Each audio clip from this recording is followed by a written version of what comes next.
샘 평화의 소리 KCR 뉴질랜드 뉴스입니다. 5월 7일 오후 1시 보건부 브리핑입니다. 자신다 하던 총리는 오늘 보건부 브리핑에서 레벨 2로 전환될 때의 규칙에 대해 발표했습니다. 레벨 2 시작 날짜는 다음 주 5월 11일에 발표할 것으로 예상됩니다. 레벨 3로 전환된 이후 감염자의 추이가 잠복기를 거쳐 이번 주말부터 나타날 것으로 예상되기 때문에 감염자가 더 이상 발생하지 않는 것이 레벨 2로의 전환 시기에 가장 중요한 영향을 미칩니다. 만약 더 이상 감염자가 발생하지 않는다면 다음 주 화요일이나 수요일에는 레벨 2로 단계적인 전환이 가능할 것으로 추정되고 있습니다. 애슐리 블룸필드 차관은 5월 7일 새로운 감염자는 1명이라고 발표했습니다. 추가된 감염자는 마타마타 클러스터에 연결된 이전에 확인된 사례의 가족입니다. 확인된 사례의 총계는 이제 1,139명이며 가능한 총 사례는 350건입니다. 전체 사례의 총계는 1,489건입니다.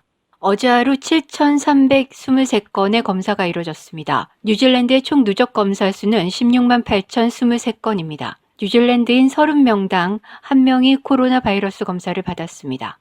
어제 하루 16명의 환자가 회복됐으며 누적 회복 환자 수는 1,332명입니다. 2명의 환자가 병원에 입원해 있습니다. 입원 환자 중 집중 치료를 받는 사람은 없습니다. 16개의 중요한 집단 감염지가 남아 있습니다. 더 이상 클러스터와 관련된 바이러스 전송이 확인되지 않고 있으므로 16개의 클러스터 중 3개는 폐쇄된 것으로 간주됩니다. 향후 며칠 내에 몇 개의 클러스터가 추가로 폐쇄될 것을 예상합니다. 아던 총리는 레벨 2에 적용되는 규칙의 기본 원리는 안전을 지키는 것이라고 말했습니다. 그녀는 상황이 통제되는 경우에만 레벨 2로 전환한다고 말하며 만약 레벨 2가 되어도 코로나 바이러스와의 싸움이 끝났다는 의미는 아니라고 강조했습니다. 공중보건 조치는 동일하게 유지되며 병이 나면 집에 머물러야 하며 위생 규칙을 잘 지켜야 합니다. 콧물이 나거나 목이 아프더라도 검사를 받아야 합니다. 열쇠나 도어 핸들과 같이 손이 많이 닿는 표면을 정기적으로 닦아야 하며 다른 사람의 전화기를 건네거나 사용하지 말아야 합니다. 레벨 2에서도 국경은 폐쇄된 상태로 유지되며 뉴질랜드인들을 제외한 모든 사람들은 입국 금지됩니다. 또한 모든 입국자는 자가 격리될 것입니다. 물리적 거리 2m 이상을 유지하는 것도 그대로 적용되고 있습니다. 사람들은 구내에서 서비스를 제공할 수 있으며 위생 조치를 취해 직장에 나갈 수 있습니다. 그러나 직장에는 필요한 인력만 나가는 것이 좋습니다. 소매점이나 카페, 레스토랑, 접객업소, 미용사, 가정청소부 등은 물리적 거리 및 위생 관행을 포함한 조건으로 다시 운영할 수 있습니다. 더 큰 소매점과 쇼핑몰에서는 거리를 확보하기 위해 매장 방문객 수를 제한해야 합니다. 미용사의 경우 적절한 보호 장비가 필요하며 구체적인 조언을 따라야 합니다. 레스토랑이나 카페, 바에서는 반드시 사람들이 분리되어 앉아야 하고 각 테이블에서는 단일 서버가 있어야 합니다. 나이트클럽과 댄스 장소는 개장할 수 없습니다. 행사 장소는 100명 이상을 수용할 수 없습니다. 모든 야외 모임도 100명으로 제한됩니다. 시장 및 박물관을 포함한 공공장소는 허용되지만 동일한 규칙을 준수해야 합니다. 가족이나 친구들을 다시 볼 수 있습니다. 그러나 접대 장소에서의 규칙이 그대로 지켜지기를 원하고 있으며 되도록이면 모이는 숫자를 적게 유지하는 것을 권장합니다. 지역 여행이 허용됩니다. 엄마를 만나기 위해 웰링턴에서 네이피어로 가는 여행은 괜찮습니다. 하지만 웰링턴에서 네이피어로 이동해서 오픈바가 있는 대규모 컨ference에 참석하는 것은 안 됩니다. 프로스포츠가 재개되지만 모임 규칙이 적용됩니다. 수상 활동은 재개될 수 있지만 일부 지역 스포츠는 공중보건 요건을 충족할 때 다른 지역 사회보다 더 빨리 경기를 시작할 수 있습니다. 럭비와 넷볼과 같은 프로스포츠는 다시 시작될 것입니다. 아던 총리는 대규모 모임 제한으로 인해 경기장 군중은 없을 것이지만 스포츠는 할 것이라고 말했습니다. 학교와 3차 기관 및 조기 학습센터가 다시 문을 엽니다. 학교의 원격 학습 지원은 여전히 유지됩니다. 아던 총리는 한 번에 레벨 2로 넘어가지 않고 단계적 변화의 가능성을 두고 결론을 내렸습니다. 그녀는 레벨 2로의 전환해서 보다 자신 있게 움직이고 싶다고 말했습니다. 아던 총리는 보건부와 전문가들이 언제 그렇게 해야 하는지에 대한 최상의 조건을 제공할 것이고 그 충고를 받아들여 느리게 움직일 것이라고 말했습니다. 지금까지 5월 7일 보건부 브리핑이었습니다.